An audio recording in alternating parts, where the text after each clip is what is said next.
তারিখ দিবাগত রাতে আমরা খবর পেলাম যে সে তার দলবল নিয়ে কামরাঙ্গীর চরের দুরানি ব্রিজের দক্ষিণ পাশে ডাকাতির প্রস্তুতি নিচ্ছে, প্রিপারেশন নিচ্ছে। এই ইনফরমেশনটা আমরা যখন পাই, তাৎক্ষণিকভাবে আমার ইনফরমেশনটা আমি পেয়েছিলাম। পাওয়ার পরে আমি এসি লালবাগ জুয়েল চাকমাকে রেসপন্সিবিলিটি দিই। জুয়েল চাকমাকে বললাম যে দ্রুত তুমি ওখানে যাও, তোমার টিম নিয়ে ওদেরকে গ্রেপ্তার করো। তৈয়ব ডাকাত তার দলবল নিয়ে ডাকাতির প্রস্তুতি নিচ্ছে। সে যায়, সে যাওয়ার পরে তার টিম নিয়ে যাওয়ার পরপরই সে প্রথমে তৈয়ব ডাকাতকে গ্রেপ্তার করে। গ্রেপ্তার করার পরপরই ইন দ্য মিন টাইম তারা একটু স্ক্যাটার্ড ছিল, বাকিরা পালিয়ে যায়। তৈয়ব ডাকাতকে তাৎক্ষণিকভাবে গ্রেপ্তার করে, গ্রেপ্তার করার পরপরই তার পকেট সার্চ করে, পকেট সার্চ করার পর তার 2টা মোবাইল পাওয়া যায়, একটা পকেট রাউটার পাওয়া যায়। আপনারা ইন দ্য মিন টাইম জানেন যে সন্ত্রাসীরা বা ছিনতাইকারীরা ইদানিং পকেট রাউটার ব্যবহার করতেছে, যেন আমরা তাদেরকে ট্র্যাক করতে না পারি। ব্যাকট্রল জার্মার ভাইরাসের অ্যারেস্ট ওয়ারেন্ট। তো পকেট রাউটার সহ তাকে গ্রেপ্তার করা হয়। গ্রেপ্তার করে তাকে জিজ্ঞাসাবাদ করা হয়। জিজ্ঞাসাবাদের এক পর্যায়ে থেকে অনেকক্ষণ ধরে জিজ্ঞাসাবাদ করা হয় ওই গাড়িতেই। জিজ্ঞাসাবাদের এক পর্যায়ে সে স্বীকার করে। ইন দ্য মিন টাইম আমরা তাকে নিয়ে, সে কিন্তু আমাদেরকে বলে না তার এই যে এটা কোথায় গেছে। আমার টিম একবার কনফিউজ করছে, ওকে কনফিউজ করে বলতেছে ইয়েতে নিয়ে গেছে, গাজীপুর নিয়ে গেছে। ওরা গাজীপুর যাবে, এখান থেকে যাবে গাজীপুর। ওরা টিম নিয়ে চলে গেছে গাজীপুর। ওখানে সারা রাত মোটামুটি গভীর রাত পর্যন্ত ঘোরাঘুরি করার পরে পায়নি। না পাওয়ার পরে আরও জিজ্ঞাসাবাদের প্রেক্ষিতে তৈয়ব সে স্বীকার করে যে উত্তরখানে তার এক সহযোগী ওখান থেকে যে পালিয়ে গেল পাবেল, এই পাবেল উত্তরখানে আসে ভোরের দিকে। উত্তরখানে যখন আসতে সে ওখান থেকে ব্যাক করলো, ওকে নিয়ে ব্যাক করলো, ঠিক পাবেলকে ওর বাড়িতে পেল। ওর বাড়িতে পাওয়ার পরে পাবেলকে গ্রেপ্তার করলো তার ঘরে, টি শার্ট ঘরে। গ্রেপ্তার করার পরে তার এখান থেকেই পাওয়া গেল হচ্ছে পাবেল সর্দার ওর নাম।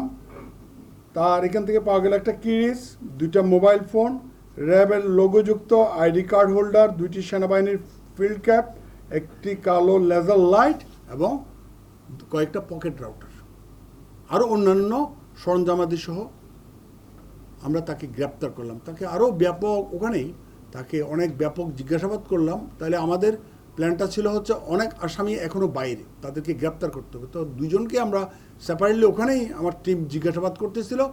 জিজ্ঞাসাবাদ করার এক পর্যায়ে এই ডাকাতি এবং ছিনতাইয়ের কাজে।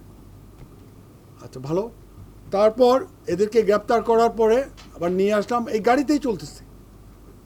তারপর ইমরানকে জিজ্ঞাসাবাদ করে, তো আমাদের তো এখন নকল পিস্তল পাইছি, আসল পিস্তল তো লাগবে, যে পিস্তল ঠেকিয়ে তারা বিভিন্ন জায়গায় ছিনতাই করে। ইমরান এক পর্যায়ে স্বীকার করলো তার একটা পিস্তল আছে, পিস্তলটা হচ্ছে তার রূপগঞ্জে তার বাড়িতে। টিম ওকে নিয়ে আমরা ভাগ করে ওকে নিয়ে রূপগঞ্জে এসে রূপগঞ্জ থেকে একটা ইতালিয়ান পিস্তল 6 রাউন্ড গুলি আমরা উদ্ধার করলাম তার বাড়িতে।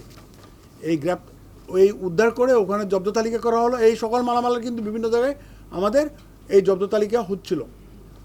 তারপর ওরে ওই পিস্তল ওখান থেকে উদ্ধার করে নিয়ে আসলাম, নিয়ে এসে আবার জিজ্ঞাসাবাদ, কিন্তু আমাদের কন্টিনিউয়াসলি অপারেশন চলতেছে। কিন্তু এরপরে আমাদের প্ল্যানটা ছিল কি, এই যে গত কয়েক মাসে ঢাকা শহরে যে ছিনতাইগুলি হয়েছিল বা ডাকাতিগুলি হয়েছিল এগুলির ডিটেকশন করা। আমি একটু বলে রাখি এখানে আপনাদেরকে, মে মাসে যাত্রাবাড়িতে একটা 23,20,000 টাকার একটা ছিনতাই হয়েছিল। 4 জন মিলে আপনার যাত্রাবাড়ি এলাকাতে একটা 23,20,000 টাকার একটা ছিনতাই হয়েছিল। ওই ছিনতাইয়ের এটা ওখানে আমরা 4 জনকে গ্রেপ্তার করছিলাম, 3 জনকে গ্রেপ্তার করছিলাম, 6 জন আসামি ছিল, 3 জন 164 করছিল।